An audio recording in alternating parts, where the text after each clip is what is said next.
귀하고 복된 안식일 주의 전에 나오신 여러분 모두를 진심으로 환영합니다. 여러분 교회에 오시면 여러분의 마음이 어떻습니까? 좀 차분하고 평안하시죠? 제가 1990년 12월에 논산훈련소에 이제 입소를 했습니다. 그리고 몇 주간의 이제 훈련을 받고 이제 안식일마다 이제 논산훈련소에 있는 그 안식일 교회에 참석을 했는데요. 참으로 이 교회 자리에 앉으니까 너무 마음이 편했어요. 그런데 거기에 계신 하사관이 저한테 편지가 왔다는 거예요. 그래서 보니까 저희 어머니한테서 이제 편지가 왔는데, 읽는데 읽지를 못하겠어요. 그래서 이제 밖에 나가서 읽는데 눈이 내렸어요. 12월 달이니까 눈이 내렸는데 이 눈물과 이 눈물이 섞여가지고 좀 편지도 잘 못 읽겠더라고요. 근데 교회에서 말씀을 듣는데 얼마나 저 마음이 평안한지요. 훈련이 좀 고되기도 했지만은 이 교회가 아버지의 집이고 또 그렇기 때문에 이 교회는 언제나 와도 우리가 마음이 언제나 평안한 곳입니다.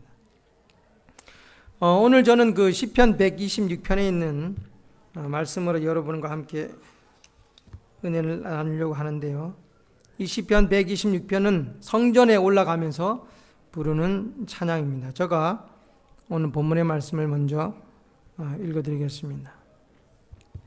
시편 126편 1절 여호와께서 시온의 포로를 돌리실 때에 우리가 꿈꾸는 것 같았도다.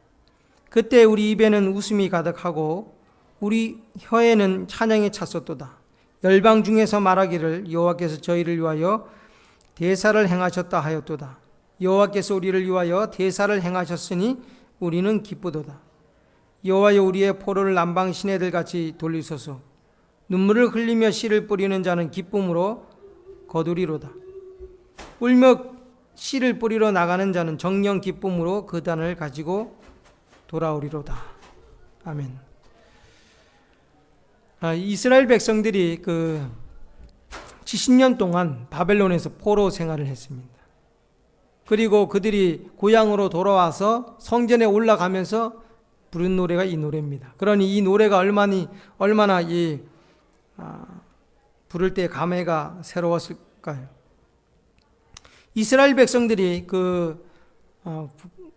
남방 유다의 마지막 때에 선지자들이 하나님의 말씀에 순종하지 않으면 바벨론으로 포로로 잡혀간다고 얘기했어요. 그들이 그 이야기들을 듣기보다는 자기들이 좋아하는 말을 듣다가 이제 바벨론으로 포로로 잡혀가게 됩니다. 그리고 자기들이 다시 포로로 잡혀간 나라에서 다시 자기 나라로 돌아온다는 것은 사실 꿈이고 희망사항입니다. 그런 일이 거의 불가능하지요. 그런데 하나님께서는 예레미야 선지자를 통해서 70년간의 포로 생활 끝에 다시금 돌아올 수 있다는 희망과 위로의 기별을 주었습니다. 그런데 점점 그들이 바벨론에 살면서 시간이 지나감에 따라 하나님의 약속, 꿈, 그것을 잃어버리게 되었습니다. 하나님의 약속은 꿈입니다. 그 꿈은 우리가 아닌 하나님에 의해서 이루어집니다. 저는 오늘 이 꿈을 이루시는 하나님이라는 제목으로 세 가지를 말씀드리려고 합니다. 첫 번째는 이 열렬한 기도는 꿈을 이루게 한다는 것입니다. 이 시편 126편에 보면은 4절 말씀에 보면 그들의 기도의 내용이 나와 있습니다.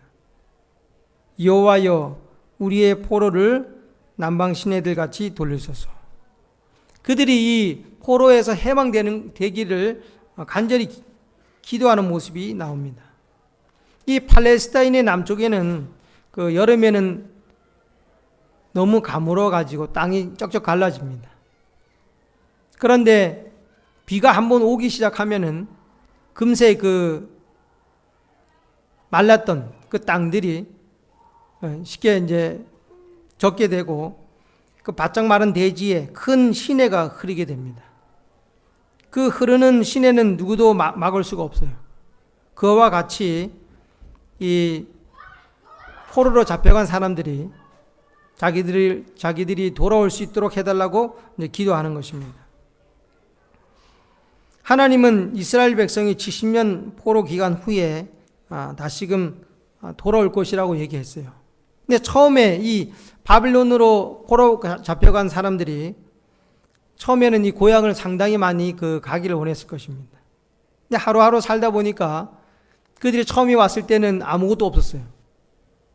그런데 1년, 2년, 10년이 지나고 20년이 지날 때에 그들에게 집이 있고 땅이 있고 가구가 생겼어요.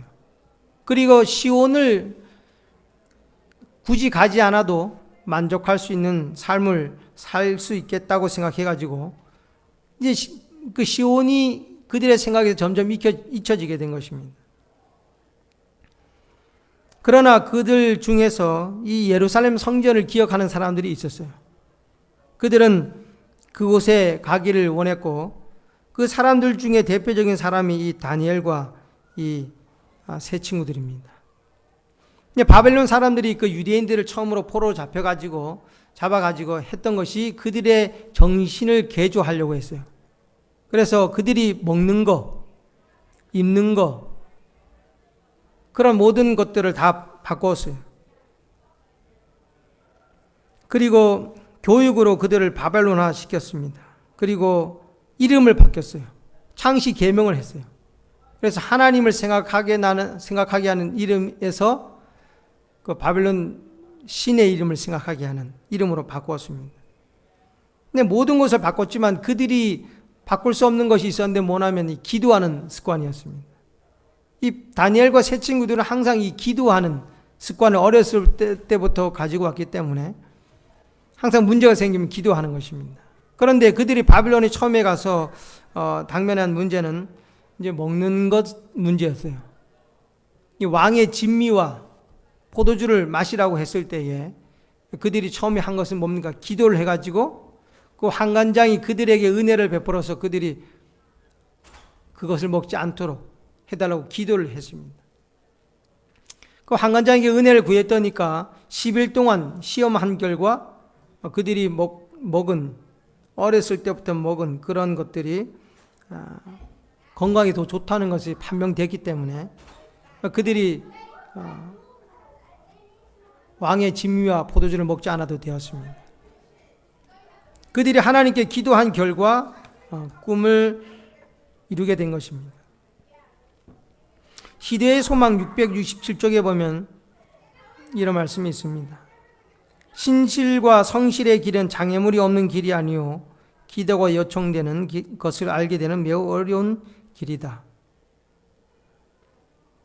이 꿈을 이루기 위해서는 그 대가를 치러야 합니다. 우리가 하나님의 말씀대로 살려면은 이 세상에 당연히 어려움이 있습니다.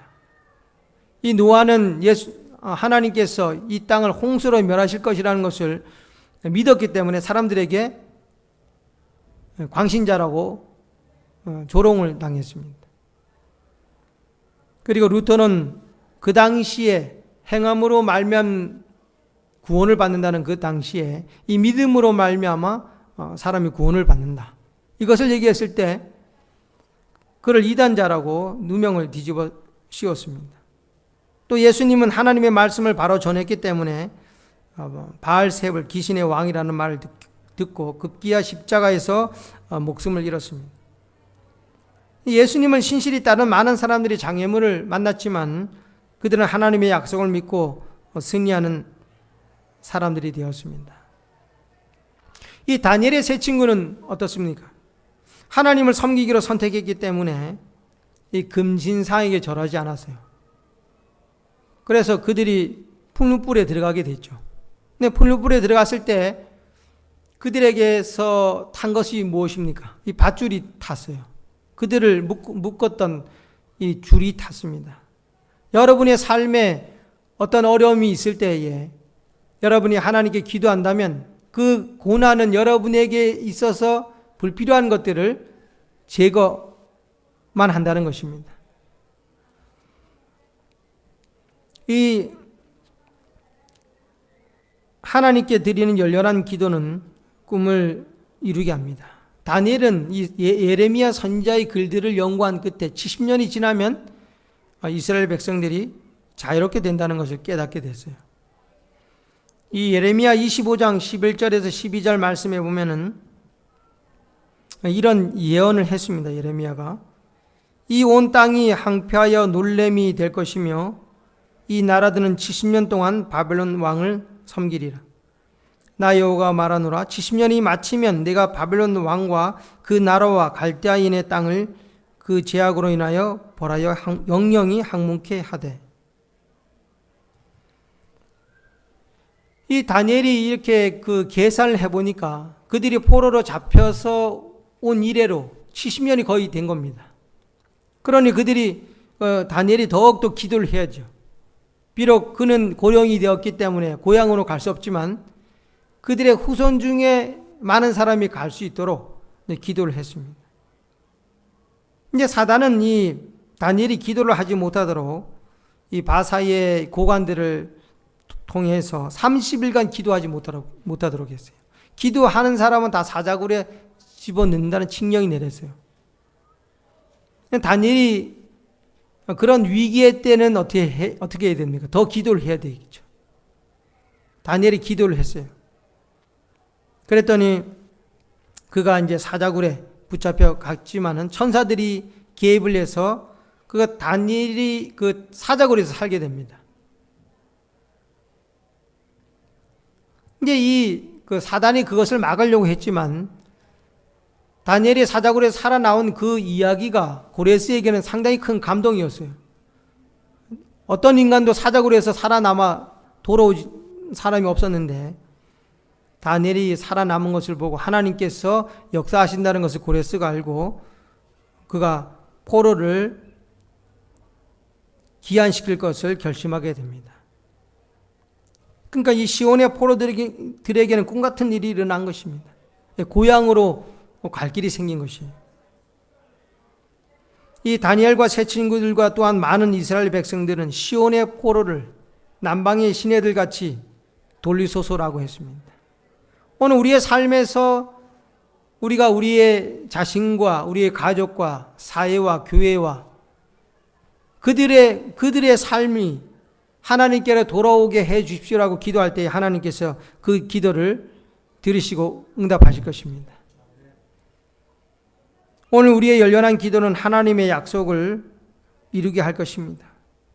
이 열렬한 기도는 결코 쉬운 길이 아닐 것입니다.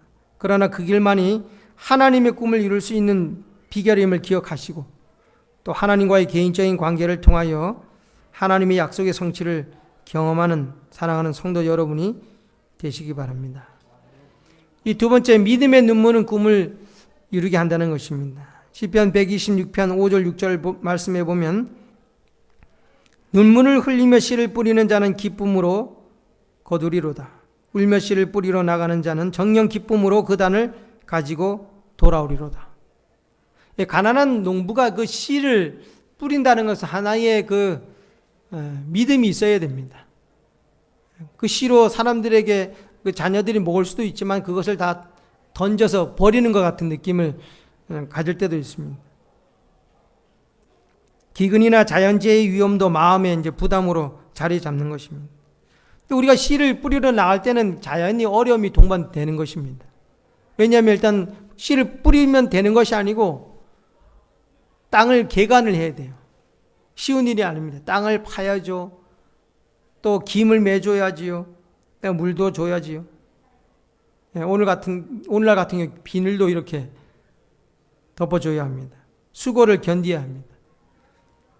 저희가 이제 앤드루스에서 이제 땅이 좀 있어가지고 이제 저체가 대부분 일을 하지만은 밤에 가면은 말이죠, 모기떼하고 싸워야 돼요. 그리고 또 밤에는 또 야생 동물들의 습격도 받기도 합니다.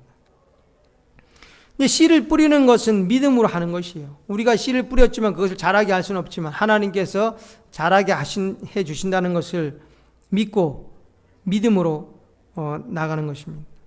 여기 보면 이 씨를 뿌리며 나아가는 자, 이 나아가는 자는 이게 한 번 나가는 것을 말하는 것이 아니고 날마다 나아가는 것입니다. 우리의 삶에도 매일 믿음으로 전진할 때에 믿음의 눈물의 씨앗은 꿈을 수확한다고 말하고 있습니다. 이 시온의 포로들이 바빌론에 가서 70년 동안 살면서 얼마나 많은 눈물을 흘렸을까요? 우리 여러분들 잘 아시다시피 우리도 이제 그런 경험이 우리나라도 있지 않습니까? 예, 바빌론에서 유대인들이 살 때에 차별대우도 많이 받았을 것이고 또 사람 취급도 못 받았을 것입니다. 포로로서 문화와 이 언어와 풍습의 장벽이 있고 또 비지배인으로서 당하는 많은 어려움도 있었을 것입니다. 이 포로 중에는 그 자녀들만 온 사람도 있어요. 다니엘과 세 친구 같은 경우는 아마 부모님들은 안 오셨던 것 같아요. 왕족의 자녀들을 잡아가가지고 이제 말을 잘 듣게 하는 것입니다. 그리고 어떤 부모는 포로로 왔지만 자녀들은 또 고국에 있는 자녀들도 있을 거예요. 그럼 서로를 위해서 눈물로 아마 기도를 했을 것입니다. 그들의 마음에는 생이별의 슬픔이 있었을 것입니다. 그러나 많은 사람들이 그 시련의 때에 하나님의 약속을 의지하면서 살았을 것입니다. 이 예레미야 29장 10절로 13절 말씀에 보면 이런 약속의 말씀이 있습니다. 나 여호와가 이같이 말하노라. 바벨론에서 70년이 차면 내가 너희를 공고하고 나의 선한 말을 너희에게 실행하여 너희를 이곳으로 돌아오게 하리라. 나 여호와가 말하노라. 너희를 향한 나의 생각은 내가 하나니 재앙이 아니라 곧 평안이요 너희 장래의 소망을 주려 하는 생각이라. 너희는 내게 부르짖으며 와서 내게 기도하면 내가 너희를 들을 것이요 너희가 전심으로 나를 찾으면 나를 만나리라. 그러니 이 고향으로 갈 것이라는 것을 원한 사람들은 이 약속의 말씀을 의지하여 살게 된 것입니다. 우리가 이 세상을 살아가는 데는 이 꿈이 필요합니다. 꿈이 없으면 사람이 살아나갈 수가 없어요.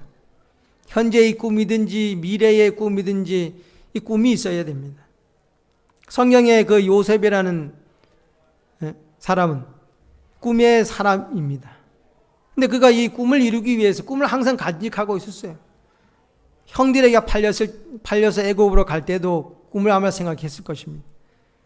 그리고 10년 동안 보디발에게 충성을 다했는데 또 배신을 당하고 감옥에 들어가서 또 배은망덕한 경험을 하고 그 후에도 한 2년 동안 감옥에 있었습니다. 그러한 모든 삶 속에서 그가 어렸을 때 하나님이 주신 꿈을 기억했어요.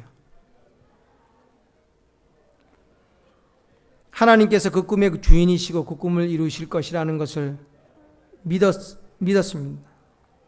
그리하여 그는 나중에 애굽의 총리 대신이 되고 그는 자기뿐 아니라 자기 민족 더 나아가서 세상을 구하는 자가 된 것입니다. 이 바벨론 포로 생활 속에서도 그들이 기억한 말씀은 예레미야 29장 10절에 13절 말씀일 겁니다. 우리가 이 고통은 하나님께서 우리를 어려움을 당하게 하는 것이 아니고 재앙이 아니고 평안이고 미래에 대한 꿈을 주시기 위함이다. 이 믿음으로 현재의 어려움들을 극복할 수 있었습니다. 마찬가지로 오늘 우리의 삶에도 눈물을 흘릴 때가 많이 있을 것입니다. 때로는 원치 않는 오해도 받을 수도 있고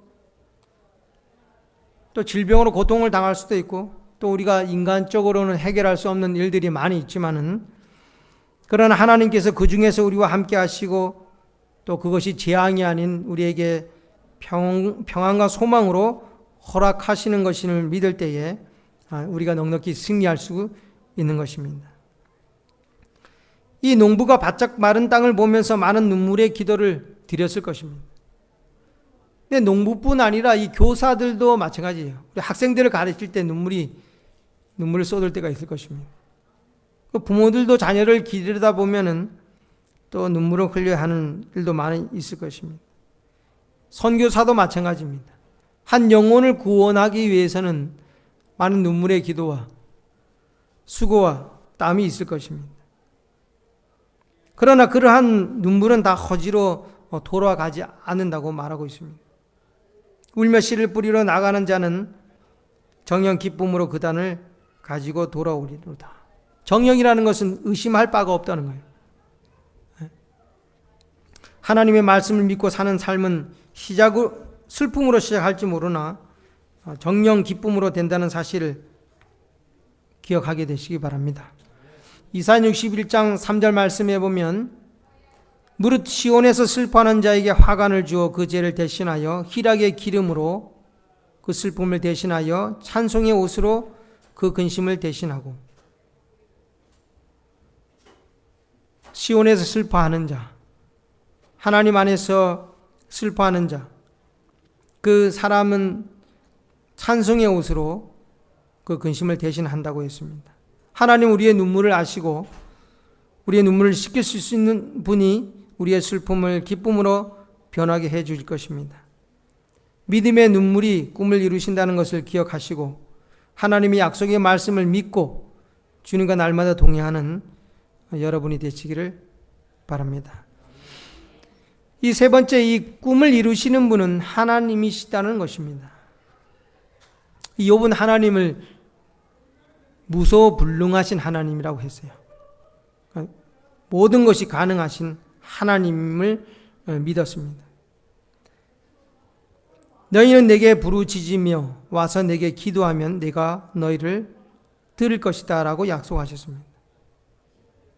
하나님께서 이 이스라엘 백성이 기도할 때에 다니엘과 또 세 친구와 또 많은 이스라엘 백성들이 시온의 포로를 돌려달라고 기도했을 때에 주님은 세상의 사건들을 준비하셨습니다.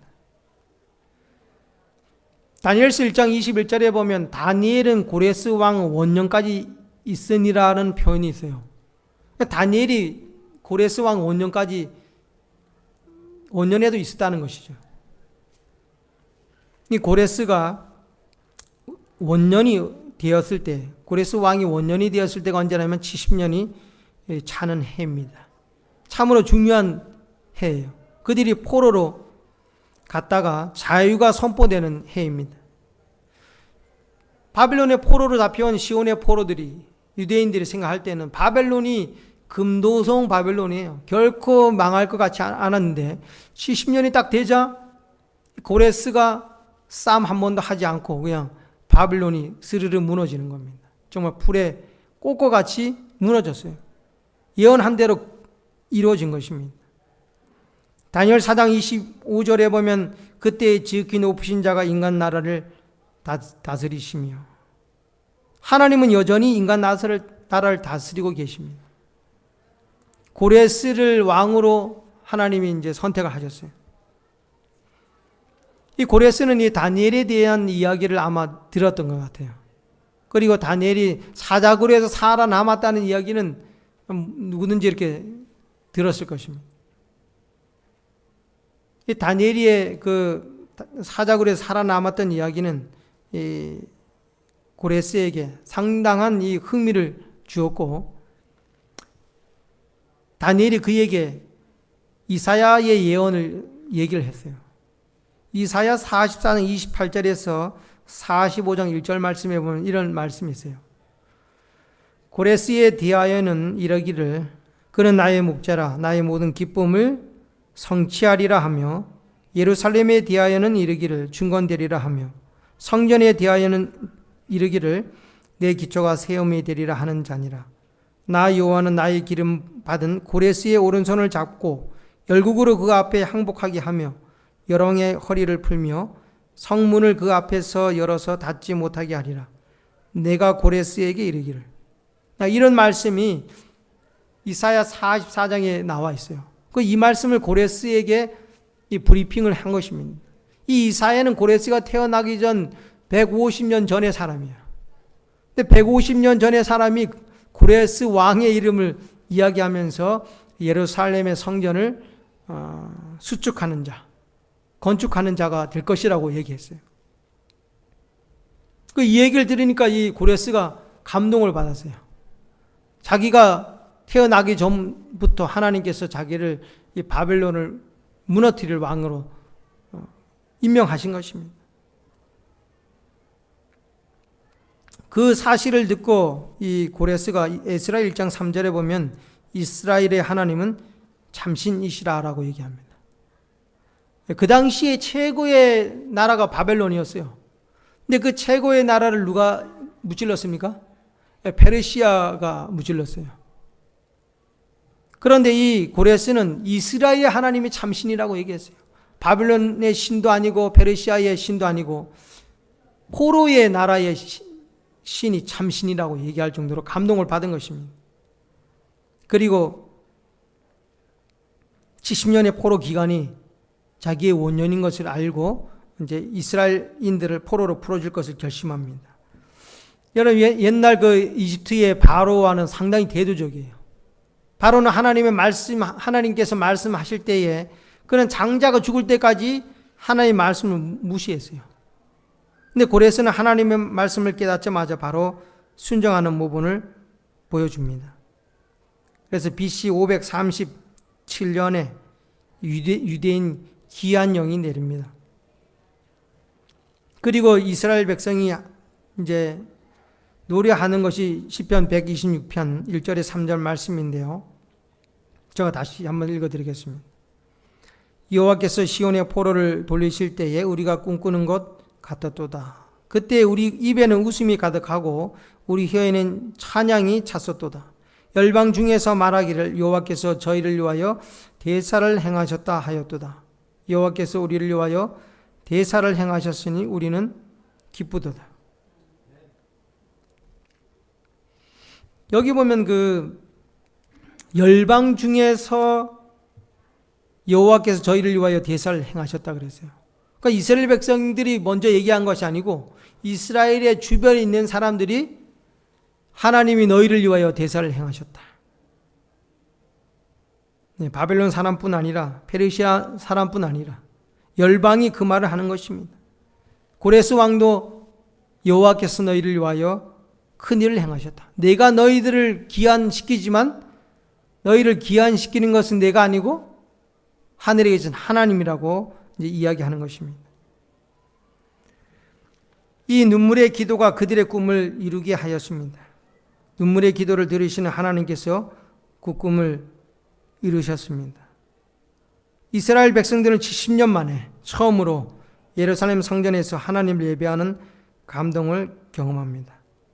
그리고 그곳에서 시편 126편을 노래하는데 그 노래의 주제는 여호와께서 큰 일을 행하셨다는 것입니다. 그 큰 구원을 이루셨다는 것입니다. 우리는 지금 하늘 본향으로 가고 있습니다. 머지않아 주님께서 이 땅에 다시 오실 것입니다. 바벨론에 포로되어 있는 시온의 포로들을 그들의 본향으로 귀환한 고레스처럼 멀지 않은 장래에 의의 태양이신 예수님께서 지약 세상의 포로로 있는 우리들을 구원하시기 위하여 천천만만의 천사와 함께 올 것입니다. 히브리서 12장 22절은 그것을 이렇게 표현합니다. 그러나 너희가 이른 곳은 시온산과 살아계신 하나님의 도성인 하늘의 예루살렘과 천만 천사와 시온의 포로가 나중에 시온산에 가게 됩니다. 그것이 어디 있는 예루살렘이라면 하늘에 있는 예루살렘이라고 했습니다. 꿈꾸는 것 같았도다. 우리가 이 제 세상에서 우리가 육신이 포로로 육신이 말이죠. 자유를 누린다면 얼마나 행복하겠습니까? 우리 영적인 포로도 마찬가지입니다. 이 누가복음 19장에 보면은 이 재물과 지위에 포로된 삭개오가 나옵니다. 예수님은 그에게 자유를 주시기를 원했어요. 그리고 그에게 얘기했습니다. 오늘 내가 너희 집에 유하여야겠다고 얘기했어요. 삭개오가 이 말을 들었을 때에 이 시대의 소망에는 이렇게 표현되어 있습니다.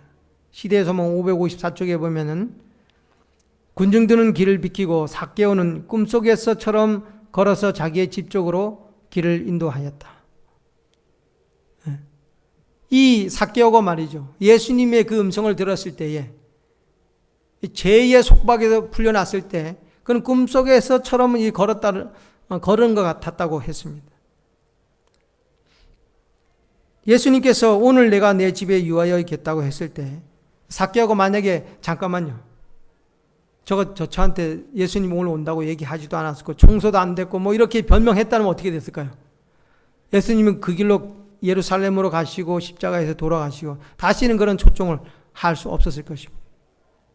근데 삭개오는 그냥 오늘 내 집에 가야 되겠다 했을 때 어떻게 했습니까? 집으로 모셨습니다. 그랬더니 오늘 이 집에 구원이 이르렀다고 했습니다. 오늘 이 시간 주님은 죄에 포로된 우리를 돌이키시려고 합니다.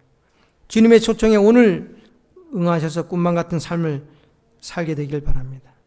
그럴 때 우리는 여호와께서 나를 위하여 대사를 행하셨다라고 소리 높여 외칠 것이고 우리의 이웃도 하나님께서 당신을 위하여 큰 일을 행하셨다는 고백을 할 것입니다.